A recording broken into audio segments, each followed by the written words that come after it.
বাংলাদেশে একজন রাজনৈতিক নেতাকে গুলি করা হলো। কিন্তু এই একটা ঘটনা, এটা আসলে দেশের রাজনৈতিক সংকটকে কতটা চোখে আঙুল দিয়ে দেখিয়ে দেয়।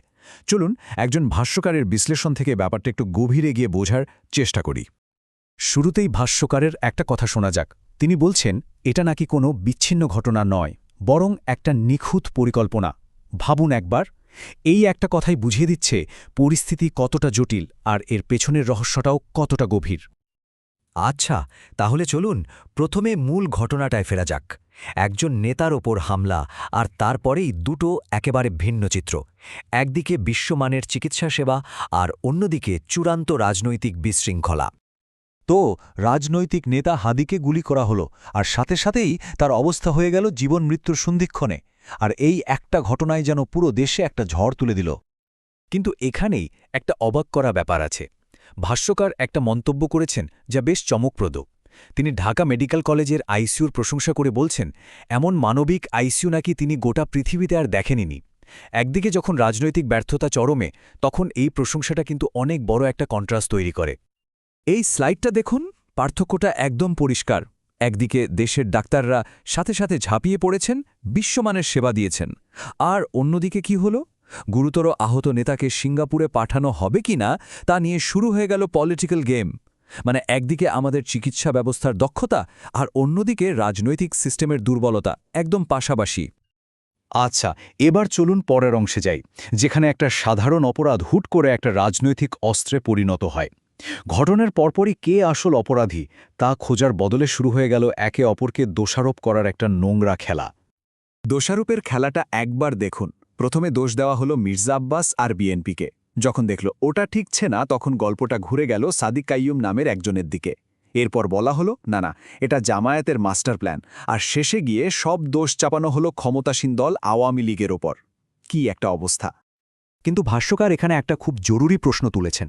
আচ্ছা, এমন যদি হয় যে ক্ষমতাসীন দলকে দোষ দেওয়াটাই আসল অপরাধীদের প্ল্যান ছিল, তাহলে? তার যুক্তিটা বেশ ইন্টারেস্টিং।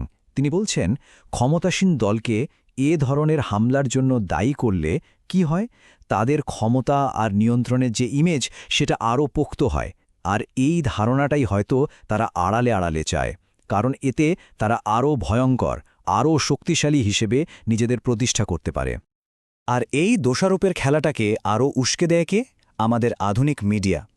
ভাষ্যকারের মতে, মিডিয়াতে ইচ্ছেমতো গল্প তৈরি করা হয়, সেগুলোকে অস্ত্র হিসেবে ব্যবহার করা হয়। আর এর ফলে আসল সত্যিটা থেকে সবার মনোযোগ একদম অন্যদিকে চলে যায়। তো এখন চলুন ভাষ্যকারের নিজের থিওরিটা একটু দেখি। তিনি বলছেন, চোরকে ধরতে হলে তো সঠিক দিকে দৌড়াতে হবে, তাই না? এই উপমাটা দেখুন, কি দারুণ! ধরুন আপনার বাড়িতে চুরি হয়েছে, চোর পালিয়েছে দক্ষিণ দিকে, কিন্তু কেউ আপনাকে ইচ্ছে করে ভুল বুঝিয়ে উত্তর দিকে দৌড়াতে বলল। আপনি কি চোরকে ধরতে পারবেন? কখনোই না। এই একটা প্রশ্নই দেখিয়ে দেয় পুরো তদন্তটাকেই কিভাবে ভুল পথে চালিত করা হচ্ছে। ভাষ্যকার বলছেন, অপরাধ বিজ্ঞানের নিয়ম অনুযায়ী যে কোনো তদন্ত রাজনৈতিক শত্রু দিয়ে শুরু করাটা মস্ত বড় ভুল। তদন্তটা শুরু করতে হয় ভুক্তভোগীর সবচেয়ে কাছের, মানে তার নিজের বৃত্তের মানুষদের দিয়ে। তাহলে প্রথমেই কাদের জেরা করা উচিত? লিস্টটা দেখুন। স্বয়ং হাদি, মানে ভিকটিম নিজেই, তারপর তার স্ত্রী, ছেলেমেয়ে, কাছের বন্ধুবান্ধব, সহযোগীরা। আর মোটিভটা কি? দেখতে হবে গত 14 মাসে টাকা পয়সা, ক্ষমতা, প্রেম, ভালোবাসা বা কোনো পদ নিয়ে কাছের মানুষদের সাথে বড় কোনো ঝামেলা হয়েছিল কিনা।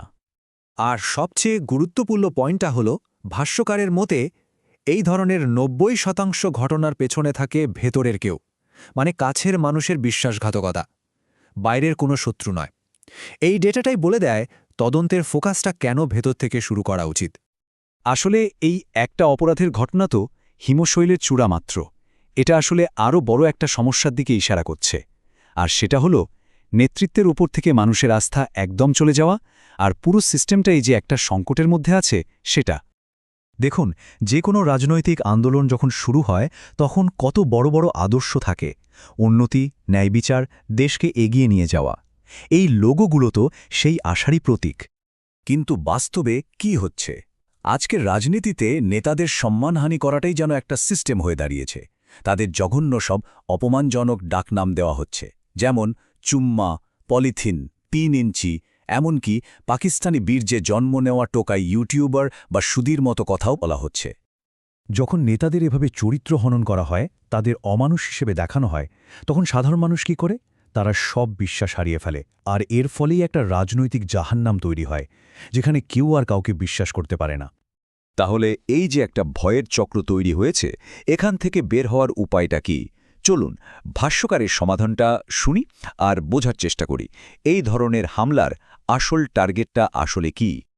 ভাষ্যকার একটা ঠান্ডা মাথার তদন্তের জন্য 3টা স্টেপের কথা বলেছেন। স্টেপ 1, হামলার আসল কারণটা খুঁজে বের করা। স্টেপ 2, এর পেছনে কারা আছে আর কেন আছে সেটা চিহ্নিত করা। আর ফাইনালি স্টেপ 3, তাদের চূড়ান্ত লক্ষ্যটা কি এবং এর পরের টার্গেট কে হতে পারে সেটাও বের করা। ভাষ্যকারের মতে এই সব কিছুর পেছনে একটাই অস্ত্র ব্যবহার করা হচ্ছে, শুধু একটা, আর সেটা হলো ভয়। এই ভয়টা এটা একটা ভাইরাসের মতো রাজনীতিবিদ আর পাবলিক ফিগারদের মধ্যে ছড়িয়ে পড়ছে। আর এটাই হলো আসল ক্ষতি, এটাই এই হামলার আসল উদ্দেশ্য। মানে শারীরিক আঘাতের চেয়েও এর মনস্তাত্ত্বিক প্রভাবটা অনেক অনেক বেশি মারাত্মক। তাহলে শেষ প্রশ্নটা এটাই, যখন ভয় নিজেই একটা অস্ত্রে পরিণত হয়, তখন আসল টার্গেটটা কে? একজন ব্যক্তি নাকি পুরো সমাজ? ব্যাপারটা কিন্তু আমাদের সবাইকে ভাবায়।